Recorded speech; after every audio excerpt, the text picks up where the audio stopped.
28 मासूम सैलानी, न किसी से दुश्मनी न कोई जुर्म। उनका कसूर बस इतना था कि वो हिंदुस्तान को अपनी आंखों में समेट निकले थे घूमने।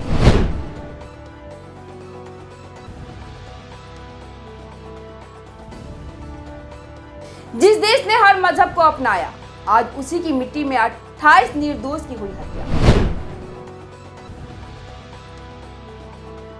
कश्मीर से कन्याकुमारी तक उठ रही है आवाज, अब जवाब चाहिए, वह भी दुश्मन की जमीन पर।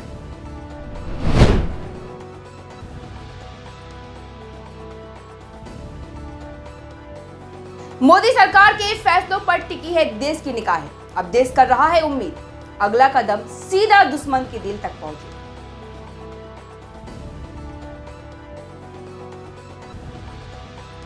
अट्ठाईस निर्दोष सैलानियों की शहादत देश कभी भूल नहीं पाएगा। मजहब के नाम पर निर्दोष सैलानियों की मौत को लेकर पूरे विश्व में सवाल उठ रहे हैं। आतंकवाद का इतना घिनौना चेहरा देश ने कभी नहीं देखा था। पूरा देश स्तब्ध है। शहीद हुए सैलानियों को अंतिम विदाई देने के लिए पूरा देश उमड़ पड़ा है और मांग एक ही है, आतंकवाद का अब करो सफाया। नमस्कार, मैं हूं आपके साथ राबिया और आपने देखना शुरू कर दिया है न्यूज़ नाउ। एक साथ 28 सैलानियों की हत्या से पूरे देश में मातम छाया हुआ है। आंखों से आंसू थमने का नाम नहीं ले रहे हैं। इससे पहले भारत कभी इतना नहीं रोया। देश रो रहा है, हर आंसू मांग कर रहा है कि अब सरकार आतंकवाद के खिलाफ अंतिम लड़ाई को अंजाम दे। बहुत हो गया, बहुत हो गया। आतंकवादियों को उनके घर में घुसकर अंत करो। पहलगाम के आतंकी हमले में किसी ने अपने पति को खोया, तो किसी ने अपने बेटे को, तो किसी ने अपने भाई को। क्या कसूर था इनका? सिर्फ इतना ही ना कि ये हिंदू थे। धर्मनिरपेक्ष देश के नाम पर राजनीति करने वाले नेताओं के गाल पर इससे बड़ा तमाचा और नहीं हो सकता।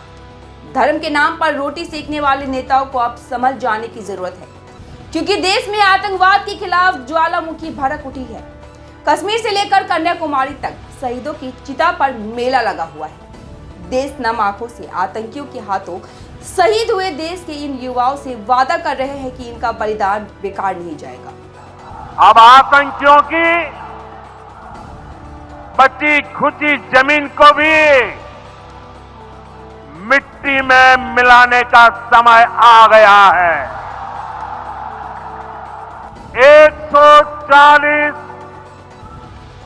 140 करोड़ भारतीयों की इच्छा शक्ति अब आतंकी आकाओं की कमर तोड़ कर रहेगी। आतंकी हमले में मारे गए 28 सैलानियों का अंतिम संस्कार देश के अलग अलग शहरों में चल रहा है। कहीं बहनें अपने भाई को मुखाग्नि दे रही है, तो कहीं छोटा भाई, तो कहीं पिता। देश की नम आंखें पूछ रही है कि आखिर आतंकवाद के साए में भारत कब तक इस प्रकार अपने लोगों को खोता रहेगा।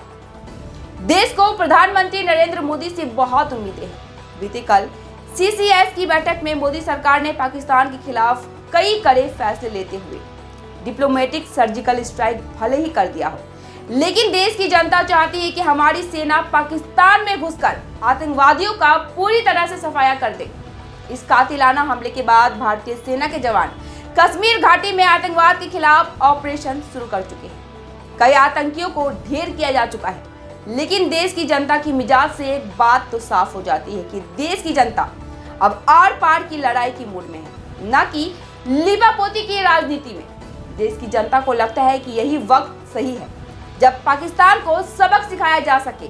पूरे देश की नजर सोशल मीडिया और टीवी पर टिकी हुई है कि प्रधानमंत्री नरेंद्र मोदी आतंकवाद और पाकिस्तान के खिलाफ आखिर किस तैयारी में जुटे हैं, क्योंकि देश को पता है कि मोदी देश हित में कड़े फैसले लेने से पीछे नहीं हटते हैं।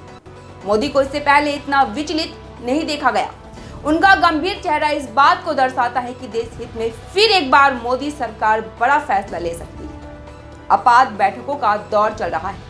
शाम को सरकार ने सर्वदलीय बैठक बुलाई है, जहां सरकार अपनी स्थिति साफ करेगी। इस सब के अलावा सरकार ने तीनों सेनाओं को अलर्ट पर रहने का आदेश दे दिया है। 28 तिरंगे, 28 परिवार और एक पूरा देश रो रहा है, लेकिन कमजोर नहीं हुआ है।